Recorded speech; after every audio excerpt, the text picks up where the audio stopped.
Você sabia que o Piauí tem mulheres cordelistas? Você já ouviu falar na Cordelaria Chapada do Corisco?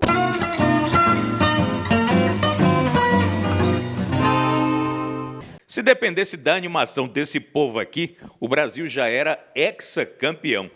De uma ponta a outra, a rua 19 de Outubro, no bairro São José, foi pintada de verde e amarelo. Aqui tem figurinhas em tamanho família da seleção, que está nos Estados Unidos, e também do time da rua.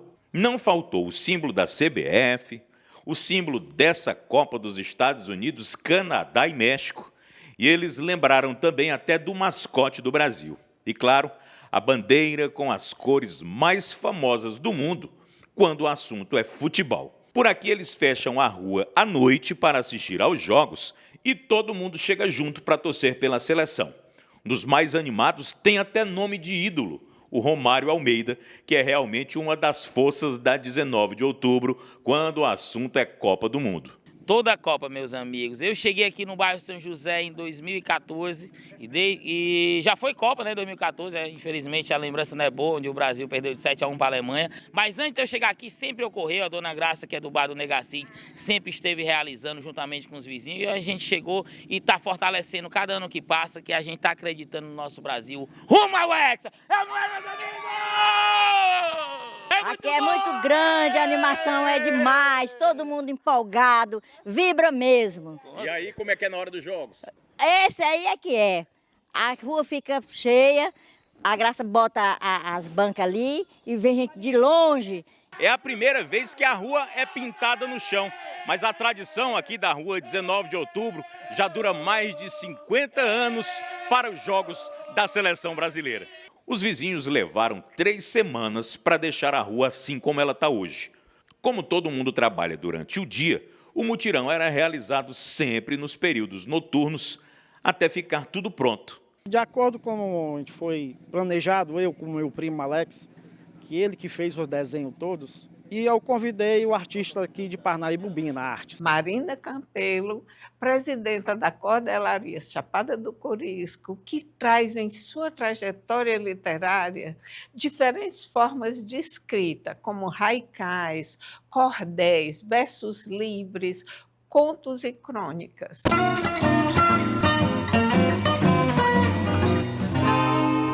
Estamos aqui na Arena Cordel para fazer o Sob Outro Olhar.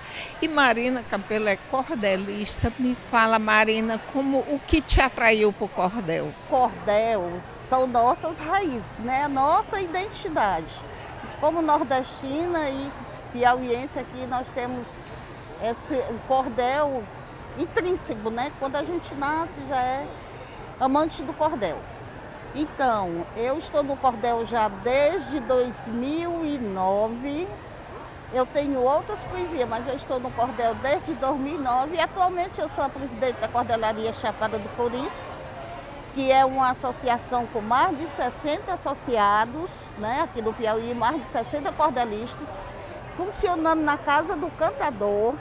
E lá nós temos também a Biblioteca Lira Sertaneja, que tem o maior acervo de cordel do Nordeste. Nós temos mais de 12 mil títulos de cordel lá na Lira Sertaneja, né? É uma biblioteca que recebe alunos de faculdade, pesquisadores de outros estados, alunos de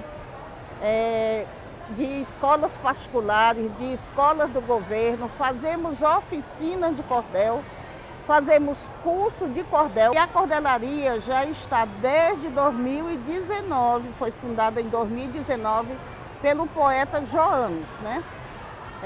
E temos muitos cordelistas associados de todo o Piauí. Homens e mulheres, né? Sim, como as mulheres, muitas mulheres cordelistas.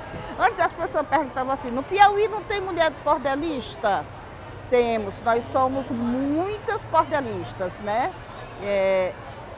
E para nós é uma grata satisfação, né, estar podendo falar de cordel com você.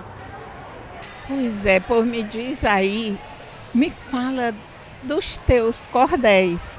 Eu tenho lendas, eu tenho toda a memória, eu trabalho com todos os títulos. Aqui mesmo eu tenho o Red Day, A Lenda do Cabeça de Cu. E agora eu já tinha essa edição feita em 2009. Mas aí acabou e eu resolvi fazer uma pegada mais leve para criança, né? E também reeditei A Porca do Dente de Ouro. São reedições recentemente, né? É uma lenda piauiense? É uma lenda teresinense, né? Tem também a Não Se Pode, mas eu não reeditei só esses dois no momento, né? Mas eu tenho outros cordéis, eu tenho vários cordéis, tenho muitos, a maioria com lendas. Aí eu tenho também um selo chamado Santos Piauienses, né? Porque nós temos muitos santos populares no Piauí. E eu tenho esses cordéis também. Então eu não trabalho só a questão de lendas, né? Meus cordéis são temas variados. Maria Ilza Bezerra, cordelista, professora, poeta, muita coisa. Mãe, fale aí, você transformou a sua paixão pela literatura na libertação, para libertar as mulheres, para levar para a educação, para incentivar que as pessoas se tornem autônomas. Fala aí, como é que você faz esse trabalho? Quando eu comecei a fazer cordel, eu pensava que eu poderia falar de qualquer coisa no cordel, né? Uma história de amor, que eu gosto muito de história de amor, né? E eu não decolei muito não, né? Nessas histórias de amor que eu queria falar, né? Que eu tenho como adaptação do Romeu e Julieta, né? Que este ano completou 25 anos que eu estou desbulhando, né? Verso de cordel, né? E eu fiz um cordel em 2017, né? Porque eu comecei a escrever mesmo de verdade, me tornar profissional, né? Quando eu me aposentei, em 2017, né? E aí eu fiz um cordel chamado Joanita das Sete Eiras, né? E a editora fez, e eu achava que a editora ia vender esse cordel, né? E quando eu cheguei lá em Fortaleza, o que eu ouvi foi, né? O seu cordel não vende, né?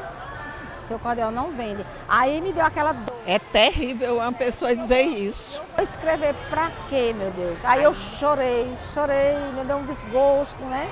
Morreu ali a cordelista. Até que chegou perto de mim uma professora da Universidade Federal da Paraíba, e ela é do IFAM, e ela disse: menina, não fica assim não, né? Escreva cordel para nós, a universidade precisa de você.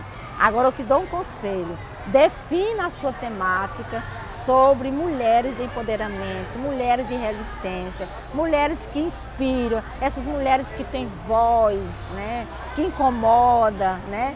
E aí eu disse: puxa, eu sou essa mulher. Aí você se viu. Aí eu disse: pronto, agora de hoje em diante, né? Eu agora vou ser profissional do cordel. E eu comecei a buscar essas mulheres, né? Comecei a falar de mulheres da memória afetiva, né? Porque a Joanita das Sete Eiras, ela é uma mulher que me marcou pela contação de história. Ela me contava história para dormir. Ela é de onde? Ela é de Pionon, Fronteiras, né? Mas ela também vinha para Teresina, ela andava muito, né? E ela foi uma mulher muito explorada pelos patrões, mas ela se libertava, né? E isso eu gostava, né, dela, porque ela não se calava diante, né, de uma dificuldade, né? Ela dizia: eu sou assim e ninguém me cala, né? E eu comecei pela Joanita, né? Isso, e mais, tem mais, eu quero saber. Hoje eu tenho 25 narrativas, né? E 20 são mulheres, né? Aí hoje eu falo de mulheres benzedeiras, né? Mulheres parteiras, né? E comecei a criar. Eu criei a Felícia, né? A princesa dos Sete Reinos, né? E a Felícia, essa princesa que ela percorre pelo Piauí. E ela é negra. Negra e forte, né? E ela anda a cavalo e ninguém sabe de onde ela veio, né? Mas de repente ela tem um príncipe que é apaixonado por ela, tem 3 magos e ela ajuda a Niede Guidon lá na Serra da Capivara, porque a Niede é a rainha da Serra da Capivara, que é o reino da capivara, né? Aí os 7 reinos são o reino das pedras brancas, o reino das abelhas, eu sou do reino das abelhas, né? o reino dos rios, que é aqui em Teresina, o reino da capivara, o reino das sete cidades, o reino da opala e o reino das águas. Em cada reino tem uma rainha e é a padroeira da cidade. Em São Raimundo é um padroeiro, aí eu coloquei a Niede de rainha, né? E quando eu cheguei em Parnaíba, né, Luiz Correia, né, eu não gostei, né, da padroeira de lá, que era Nossa Senhora das Graças. E a outra, a Nossa Senhora da Conceição, que eu já tinha colocado a Maria da Conceição como rainha. Aí eu digo, mas menino, se eu estou no Reino das Águas, a Felícia já chegou no Reino das Águas, então a rainha Iemanjá, que é a rainha das águas, né? E aí ficou bom. E eu não casei a princesa com o príncipe. E é uma orixá. Sim, você quebrou. Construí. Exatamente, você desconstruiu essa história da princesa que precisa ser feliz tendo um homem casado. Feliz. Aí o mistério está no final, né? Só lendo para você ver o que foi que aconteceu com a Felícia, né? E eu gostaria de ter sido essa Felícia. Eu tô amando essas histórias. Você sabia? Por quê? Porque você que criou ela. Aí, às vezes eu encontro assim, pessoas que dizem assim, mas você não conta a sua história. Eu digo, e precisa, porque a voz que está em cada narrativa representa a minha voz. Quando eu fui estudar para fazer a Felícia no reino da capivara, aí que eu vi a importância de fazer um cordel sobre Niede Guidon. Mas a preocupação era, meu Deus, será que ela vai autorizar? Aí eu mandei o pedido por e-mail. Ela respondeu que queria ver o cordel da Niede, e aí ela leu, só fez uma correçãozinha muito pequena e autorizou. Pois é, e foi embora. Eu fui em busca da carta, né, e imaginei toda a história dela, imaginei ela na lagoa tomando banho, né, criei a voz da esperança, né, eu vou até dizer aqui, viu? Então eu digo o seguinte com a esperança, né? Com seu grito inconfundível, sou mulher que se transporta, sou um passado ancestral, sou voz, sou alma absorta, sou negra, filha de algum e sou corpo que suporta. Aguarde, 1 minuto a gente volta.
Emília Alves, em sua trajetória, reúne assistência social, educação, saúde e literatura. Emília, tudo bem? Seja bem-vinda ao Sob Outro Olhar. Obrigada. Você une assistência social, saúde, educação e o cordel. Como é que você faz esse trabalho? Como é que você traz para o cordel os seus trabalhos?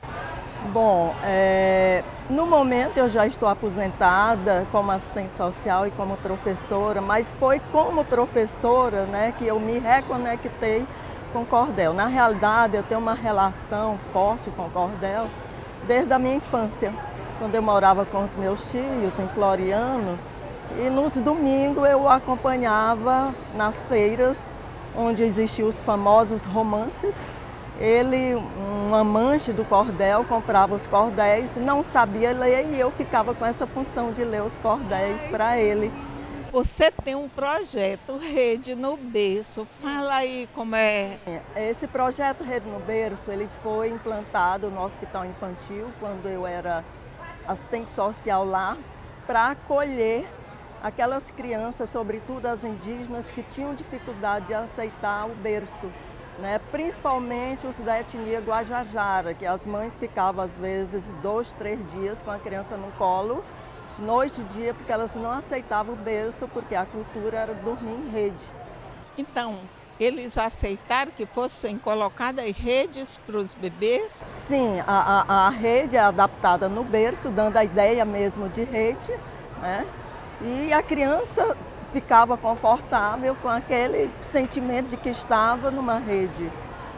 Inclusive, na época, por que essa ideia aconteceu? As mães, diante dessa dificuldade, né, da aceitação da criança ao berço, né, chegavam inclusive a pedir alta hospitalar, porque não aguentava ficar noite e dia com a criança no colo.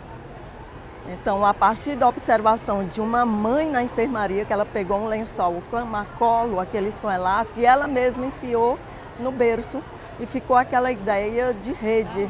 E eu, ao visitar a enfermaria, a gente diariamente fazia a corrida de leito, né? Me deparei com essa realidade.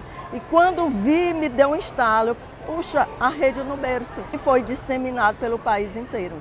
E que eu tive a oportunidade, inclusive, de apresentar num congresso da Política Nacional de Humanização em Brasília. Mostre aí um cordel da sua preferência. Como cordelista, eu lancei vários cordéis. Eu sou uma cordelista assim, que não tem um tema específico. Eu gosto de adaptar livros famosos, como eu adaptei A Revolução dos Bichos, o famoso livro do George Orwell, adaptei em cordel. Adaptei também o Aladim, a Lâmpada Mágica. Eu gosto também de fazer cordel de biografia de pessoas importantes, como o Padre Pedro Baus, né? Um cordel que inclusive chegou na Itália, né? Em Bérgamo, na cidade dele. E ultimamente, o meu cordel mais recente é sobre os provérbios populares, né? No terreiro da memória, onde o saber faz morada, brota a voz dos mais antigos no apelo que agrada. São provérbios que iluminam nossa vida, nossa estrada. Muitos dizem que ignorância é travanca do saber. Seja qual for sua idade, nunca é tarde para aprender. Se o sucesso você busca, lute, querer é poder. Se algo queres fazer, mas te falta aparato, ouve a voz da prudência que ilumina cada fato. Nem sempre tudo é possível, não tem cão, caça com gato. Se paciências não tens, cuidado e muita atenção. Não corras com tanta pressa para evitar a exaustão, pois a pressa é inimiga, sim, de toda a perfeição. Mas tem um que eu gosto muito, uma estrofe, que é essa. Se você não encontrou, siga em frente e não desista. Se não tem tu, vai tu mesmo. O outro não quer, não insista. Não é não, fica a dica, respeita uma conquista. Nossa, gostei, Emília. Muito obrigada, Emília. Você é uma simpatia. Luzinete Fontinelli é bibliotecária, cordelista e atua também na área de negócios. Luzinete, como o cordel entrou na sua vida? Não é muito diferente, Norma, da história das minhas demais colegas. Começou na infância. Eu nasci no sertão, lá não tinha nem ainda eletricidade, em Piracuruca, mas no sertão da Piracuruca mesmo. Então também não tinha escola padrão. Mas eu tinha um avô que era apaixonado por cordel, ele não era cordelista. Meu bisavô é que era repentista. Mas eu era muito pequenininha quando tive esse contato com ele. Eu, então, posso dizer que eu gostei de ler cordel e me apaixonei por esse tipo de leitura, porque o meu avô levava muitos cordéis e lia para mim, e no outro dia eu queria continuar aquela história, queria entender. Então, quando eu fui para a escola na cidade, já aos 8 anos de idade, eu já tinha mais leitura de mundo e estava mais alfabetizada, propriamente dito, nas letras, do que as coleguinhas da minha idade. Pois é, e o cordel ele tem esse poder, ele traz todas as literaturas para para dentro dele, cabe tudo, né? Inclusive o tema, né, do Salip esse ano é sobre a cidade e a palavra. Então eu acho que o cordel também cabe todas as palavras. E as novas gerações, como elas estão vendo o cordel? Elas estão aceitando? Está tendo novos autores e autoras? Estão. Eu fiquei bem preocupada há algum tempo, porque eu me descobri escrevendo cordel por trabalhar no Sebrae, que era um lugar onde eu respiro empreendedorismo, mas sou bibliotecária. Então eu tinha todo um acervo à minha disposição e aquilo me inspirava. E aí eu comecei a escrever, né, divulgando a biblioteca, e aí de repente eu queria saber quem eram outras mulheres no Piauí que escreviam cordel. E eu fui atrás em alguns lugares e não encontrava. Aí comecei a procurar os homens e fui acolhida de certa forma, né, por eles e trouxe eles. Eu estou no Salip desde a primeira edição, eu venho representando o Sebrae. E aí eu resolvi trazer a literatura de cordel para dentro do Sebrae, e aí foi onde eu conheci algumas mulheres que escreviam e pesquisadoras. Na época eram bem poucas. Aí eu pensei, é preciso que a gente crie uma identidade, porque mulheres, não só no Piauí, mas no Brasil, escrevem bem, mas não são conhecidas, não têm uma identidade. E aí foi daí que eu me preocupei em chegar a elas e procurar formar um grupo, procurar trabalhar juntas, para que a gente tivesse mais força, tivesse mais voz. E aí você criou o cordel delas. Exatamente, com esse sentido, né? De que a gente pudesse ter mais voz, pudesse conhecer o trabalho uma das outras e divulgar e somar nessa arte que é escrita por homens, mas também é escrita e declamada muito bem por mulheres, né? Até porque mulher tem uma sensibilidade muito mais aguçada com as palavras, com os gestos, com as letras. Agora eu quero que você leia um trecho de um cordel seu. Cordel é só o suporte, né? Mas a gente pode escrever sobre o que quiser através do cordel. Então eu escrevi sobre Steve Jobs, o maior nome na inovação e da tecnologia no mundo. Escrevi recentemente e trouxe para lançar aqui agora o Titanic, né? A tragédia do Titanic. O Diabo Veste Prada, que inclusive está passando a segunda edição no cinema. Mulher empreendedora, que como eu te disse, eu bebo muito da fonte do empreendedorismo. Escrevo sobre feminicídio, né? Um tema tão atual, tão relevante. Escrevo com humor, aqui eu falo da diferença entre o homem e a mulher, mas colocando humor nas diferenças para ficar engraçado, né? E também gosto muito de escrever histórias infantis. Eu me considero uma pessoa romântica. E aí eu me inspirei muito nos contos de fada dos irmãos Grimm, né? E aí eu começo a escrever sobre as histórias que eu mais li, que eu mais gostei e que hoje eu quero indicar para perpetuar a literatura de cordel para os meus filhos, para os meus netos, bisnetos e fazer com que essa tradição nunca se acabe. Então esses são infantis, a Casa do Coelho, a Menina e os Passarinhos. O Coelho entendeu de uma casinha fazer, ter um local para morar, bem bonito de se ver. Mas tudo era tão caro, ele podia prever. Se achava muito esperto e um plano ele montou. Pedir dinheiro emprestado, foi então que ele pensou. E a cata dos amigos no esquema começou. Correu à casa do galo, lhe passou o papo retinho. Empreste-me um dinheiro, que sábado bem cedinho eu te pago lá em casa e tudo fica certinho. Chegamos ao final do nosso programa. É importante valorizarmos a palavra, a arte, as pessoas e tudo que diz respeito à humanidade. Até o próximo Sob Outro Olhar.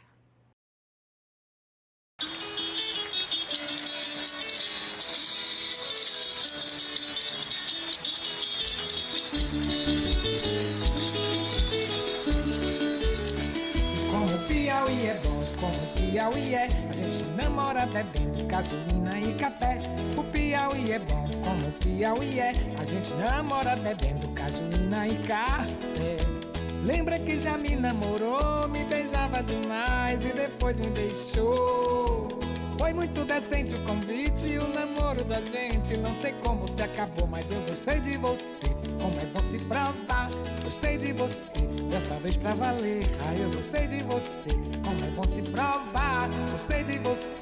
Gostei pra valer, e como o Piauí é bom, como o Piauí é. A gente namora bebendo gasolina e café. O Piauí é bom, como o Piauí é. A gente namora bebendo gasolina e café.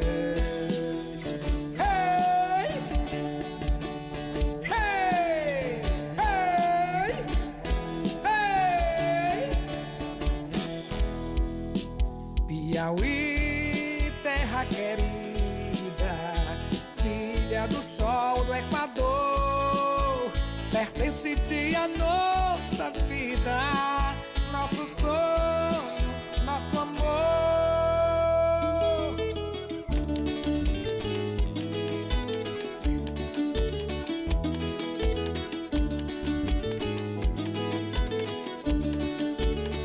Como o Piauí é bom, como o Piauí é. A gente namora bebendo gasolina e café. O Piauí é bom, como o Piauí é. A gente namora bebendo gasolina e café. Lembra que já me namorou, me beijava demais e depois me deixou. Foi muito decente o convite e o namoro da gente. Eu não sei como se acabou, mas eu gostei de você. Como é bom se provar, gostei de você. Dessa vez pra valer, gostei de você. É bom se provar, gostei de você.